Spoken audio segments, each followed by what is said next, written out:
今日係2007年3月18號，你收聽緊嘅係阿華網頁，我係阿華，為你報道今個星期嘅同志新聞。15號響香港舉行嘅行政長官選舉辯論當中，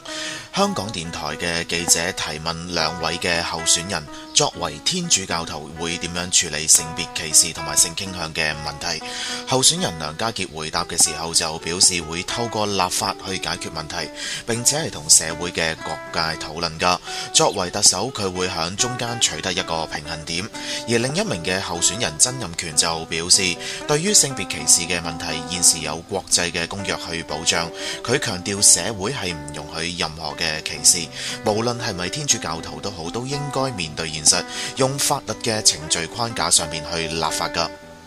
呢個係香港電台報導。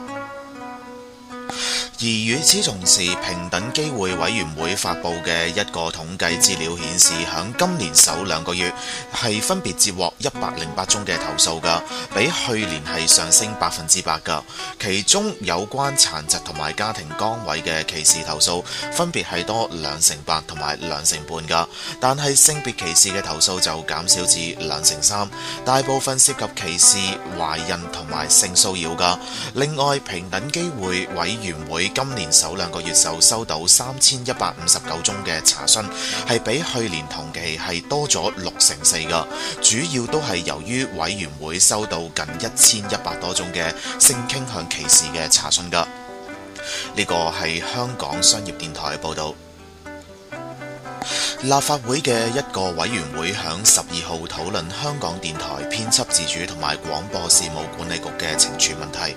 多個出席嘅團體都質疑廣管局對港台嘅裁決係等於對同性戀者嘅歧視㗎。此外，有10多名關注同性戀者權益嘅人士響立法會門外抗議廣管局向港台鏗鏘集嘅一輯涉及同性戀題材嘅節目發出強烈嘅勸喻，認為係歧視同性戀者同埋打壓新聞嘅自由㗎，希望政府檢討廣管局有關嘅裁決，又希望委任委員嘅機制與時並進，加強透明度，平等對待唔同性傾向嘅人士㗎。而香港基督徒學會同埋香港天主教正義和平委員會都認為節目係冇證據顯示鼓勵同性戀行為㗎，並且係對廣管局嘅裁決表示遺憾。而平等機會委員會就認為節目係反映咗同性戀者面對嘅生活問題，係好多觀眾都未必了解㗎，切合政府希望觀眾教育，清除對同性戀者嘅歧視。而國際特赦組織香港分會就表示，事件令到港台出現自我審查嘅情況。而香港女同盟會同埋香港十分一會就認為廣管局對港台作出嘅裁決係對同性戀者極大嘅侮辱㗎，要求廣管局係撤回裁決，並且係向同性戀嘅社群道歉㗎。而廣管局嘅委員黃冠文就表示，廣管局一向都尊重言論自由、創作自由同埋傳媒嘅營運自由㗎，對港台鏗鏘集一集嘅節目係作出強烈勸喻，主要係針對節目係咪表示持平嘅意見㗎。另外，維護家庭聯盟、性文化學會同埋明光社都認為廣管局嘅裁決係符合公眾嘅期望㗎。呢個係香港電台報導。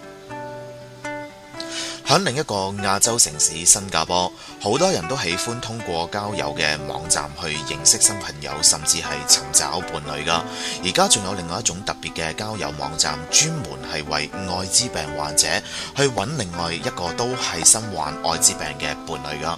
根據新加坡嘅媒體發現，呢一種嘅網站至少有5個喺新加坡流行緊㗎。儘管有關嘅網站都係設於海外，但係有唔少嘅新加坡人都喺呢啲網站上面活動㗎。而呢啲網站嘅成員其實只有少數係嚟自亞洲，例如係新加坡、馬來西亞、印度同埋中國等等㗎。超過80%嘅成員都係嚟自歐美㗎。而去呢一啲網站嘅人都會係抱住相同嘅諗法，亦即係話愛滋病嘅患者同正常人發生性關係嘅時候，就會將病毒傳染俾無辜嘅人。但係如果通過呢個網站揾到另外外一半都係愛滋病患者嘅時候，就冇呢一個問題。正因為有咁樣嘅觀念，佢哋有一啲人響進行性愛嘅期間係甚至唔使用安全套噶。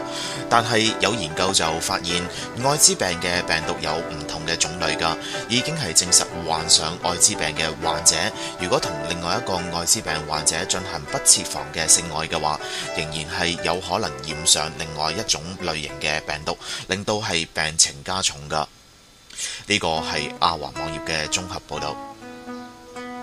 響美國，根據蘭德智庫日前公布嘅一項數據顯示，有高達70%嘅受訪者響青少年嘅時期已經係意識到自己嘅性傾向，但係佢哋當中就只有少於35%嘅人會告訴醫生噶。有部分嘅受訪同性戀人士表示，即使佢哋幾乎令到身邊嘅每一個人都知道自己嘅性傾向，但係佢都唔會講俾醫生知噶。呢個係台灣同志新聞通訊社綜合外電嘅報導。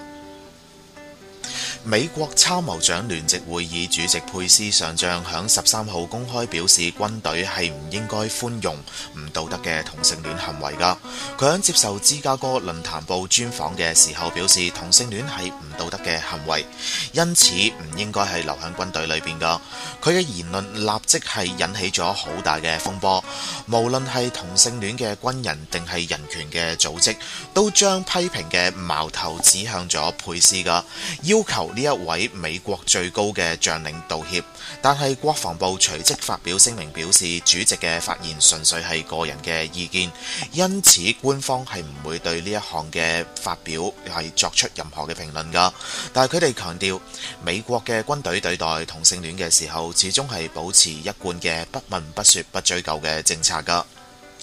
呢個係阿華網頁嘅綜合報道。